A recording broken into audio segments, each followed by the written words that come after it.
Allahu Allahu Allahu Allah Allahu Allahu Allahu Allah Allahu Allahu Allahu Allah Allahu Allahu Allahu Allahu Allahu Allahu Allah. Makanan haram itu apa sih? Makanan haram adalah makanan yang dilarang untuk dikonsumsi dalam Quran dan hadis.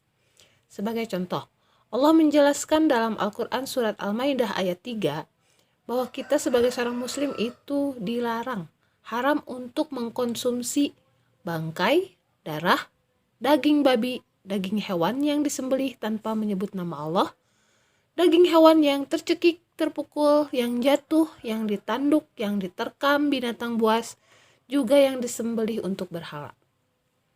Secara garis besar, makanan haram itu dibagi dua macam atau dua kategori, yaitu haram aini dan haram sababi. Haram aini itu apa ya? Haram aini itu haram karena zatnya. Jadi makanan tersebut memang sudah dinyatakan haram zat penyusunnya oleh Al-Quran dan hadis dan tidak boleh dikonsumsi tentunya. Atau lebih gampangnya gini deh, haram aini itu haram yang sudah ditetapkan dalam Al-Quran dan hadis. Contohnya, ya seperti tadi, daging babi, bangkai, darah. Ada pula contoh lainnya. Contoh lain dari haram aini itu yang berupa hewani, seperti anjing, ulat, buaya, babi, dan lain-lain.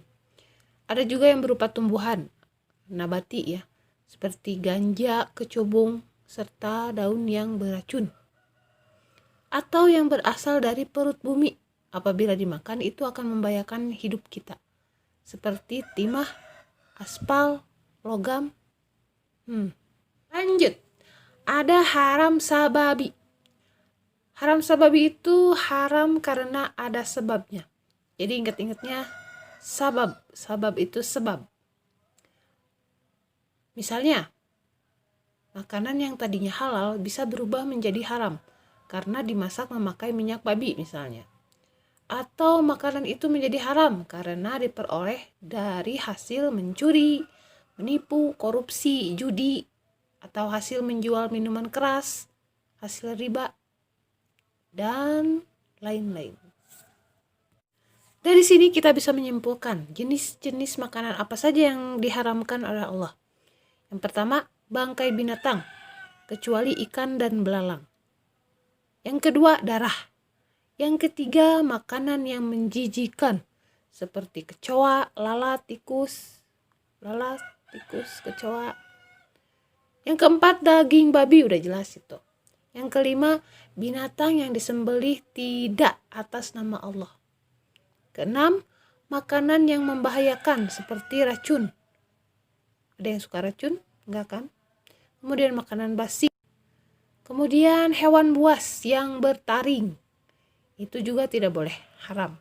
Seperti anjing, harimau, kucing.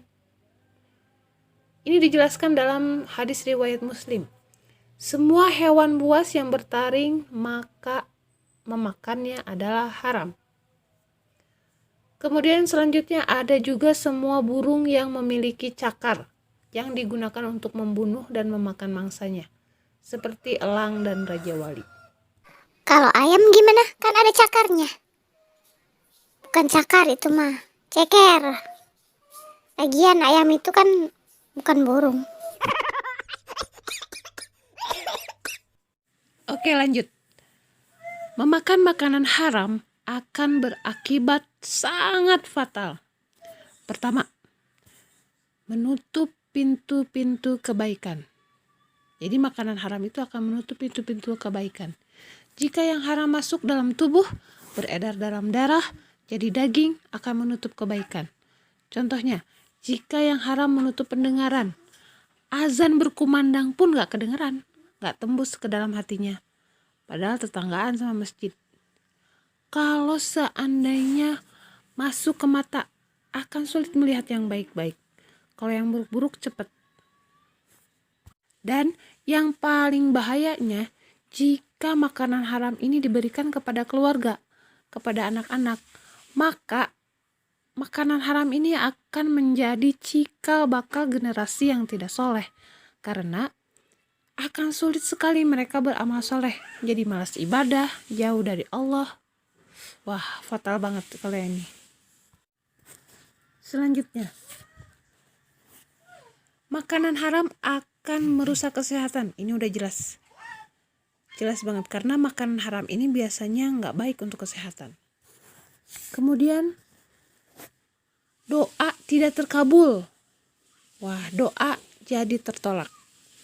Seperti Rasulullah pernah menceritakan, ada seorang musafir yang lusuh berdebu mengangkat tangannya ke langit sambil berdoa, "Ya Rob, ya Rob." Sedangkan makanannya haram, minumannya haram, pakaiannya haram, dan perangkat hidupnya haram. Bagaimana mungkin doanya akan terkabul? Nauzubillah. Dan puncaknya adalah menjadi santapan api neraka. Rasul bersabda, siapa yang dagingnya tumbuh dari makanan haram, maka neraka lebih pantas baginya. Hadis riwayat Tirmidzi. Maka dari itu kita harus berusaha untuk menghindari makanan haram. Terus gimana sih usahanya untuk menghindari makanan haram? Pertama, tanamkan dalam diri kita akibat-akibat yang tadi itu, yang bisa ditemukan dari mengkonsumsi makanan haram. Yang kedua, pahami jenis makanan haram itu, lalu hindari. Ketiga, yakinkan diri makanan haram itu akan membahayakan jiwa. Kemudian, jauhi pergaulan yang buruk yang mengarah kepada makanan haram. Allah